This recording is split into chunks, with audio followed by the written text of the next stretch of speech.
Hello guys, നമുക്ക് ഇന്നൊരു get ready for Onam celebration at my സ്കൂളാണ് കേട്ടോ. നമ്മുടെ സ്കൂളിൽ ഓണം സെലിബ്രേഷൻ ആണ്. കഴിഞ്ഞ വെള്ളിയാഴ്ച ആയിരുന്നു. മിക്ക സ്കൂളുകളിലും സ്ഥലങ്ങളിലും ഓഫീസുകളിലും ഒക്കെ വെള്ളിയാഴ്ചയിൽ ആയിരുന്നു ആഘോഷം തോന്നുന്നു. എന്തായാലും നമുക്ക് സിമ്പിളായിട്ട് ഒരുങ്ങി പോവാം. ആദ്യം നമ്മുടെ പോൺസിൻ്റെ ക്രീമാണ്, നമ്മുടെ മോയ്സ്ചറൈസിങ് ക്രീം ഇട്ടു. പിന്നെ ഒരു സൺസ്ക്രീം, കാരണം വേറെ ഒന്നും കൊണ്ടല്ല കേട്ടോ. നമ്മൾ ഓണം വഴിയുണ്ട് മൊത്തം ഗ്രൗണ്ടിൽ അവിടെ ഇവിടെയൊക്കെ ആയിരിക്കും ഓട്ടത്തിലായിരിക്കും, അപ്പോൾ അതുകൊണ്ട് സൺസ്ക്രീം ഇട്ടു. പിന്നെ ടാൽക്കം പൗഡറാണ് കേട്ടോ ഞാൻ ഇടുന്നത്. ടാൽക്കം പൗഡർ അല്ലാണ്ട് ഫൗണ്ടേഷൻ ഇട്ടത്. ഞാൻ ചൊറി പിടിച്ചാണ് കവമുഖം. പിന്നെ നമ്മുടെ ഹ്യൂഡ ബ്യൂട്ടിയുടെ ഐ ഷാഡോ, ഞാൻ ചൊരണ്ടി എല്ലാത്തിലും ഹോൾ വരെ ആയിട്ടുണ്ട്.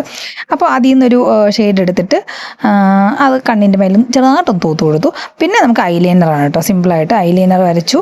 പിന്നെ നമുക്ക് കണ്ണിൽ കുറച്ച് കരി വരയ്ക്കാം. പിന്നെ അതേ കരി വെച്ച് തന്നെ കുറച്ചൊന്ന് നമ്മുടെ ഐബ്രോയും കൂടി ഒന്ന് ഷെയ്ഡ് ചെയ്ത് കൊടുക്കാം. അല്ലാന്നുണ്ടെങ്കിൽ അങ്ങനെ ഒരു ഐബ്രോ ഒരു ചിമ്പൻ കളറാണ് എൻ്റെ കളർ, ബ്ലാക്ക് അല്ല. അപ്പോൾ അതിനെ ഒന്ന് ബ്ലാക്ക് ആക്കി കൊടുക്കാൻ വേണ്ടിയിട്ടാണ് കേട്ടോ. പിന്നെ നമ്മുടെ സ്വന്തം ഐടെക്സിൻ്റെ പൊട്ട്, ഇപ്പോഴും ഐടെക്സിൻ്റെ പൊട്ട് വയ്ക്കുന്ന ആരെങ്കിലും ഉണ്ടെങ്കിൽ ഒന്ന് കമൻറ്റ് ചെയ്യണം. പിന്നെ മൂടി നമ്മൾ ജസ്റ്റ് ഓപ്പൺ ചെയ്താണ് ഇടുന്നത്. പിന്നെ കുറച്ച് സിറം തേച്ച് എണീച്ച് നിന്നതിനൊക്കെ ഒന്ന് ഒതുക്കി വെച്ചിട്ടുണ്ട്. അപ്പോൾ ഓർണമെൻറ്റ്സ് ആണല്ലോ ഇമ്പോർട്ടൻറ്റ്. അപ്പോൾ പച്ചവള, പച്ച ചോക്കർ സെറ്റാണ് കേട്ടോ ഞാൻ സെലക്ട് ചെയ്തത്, ബ്ലൂ ഡ്രസ്സ് ആയതുകൊണ്ട്. അപ്പോൾ ഇതാണ് നമ്മുടെ ഫൈനൽ ഔട്ട്ഫിറ്റ് എന്ന് പറയുന്നത്. എങ്ങനെയുണ്ടെന്ന് കമൻറ്റ് ചെയ്യുക. അപ്പോൾ സ്കൂളിൽ പോയി ഓണമൊക്കെ അടിച്ച് പൊളിച്ച് വരാം. അപ്പോൾ ബൈ ബൈ.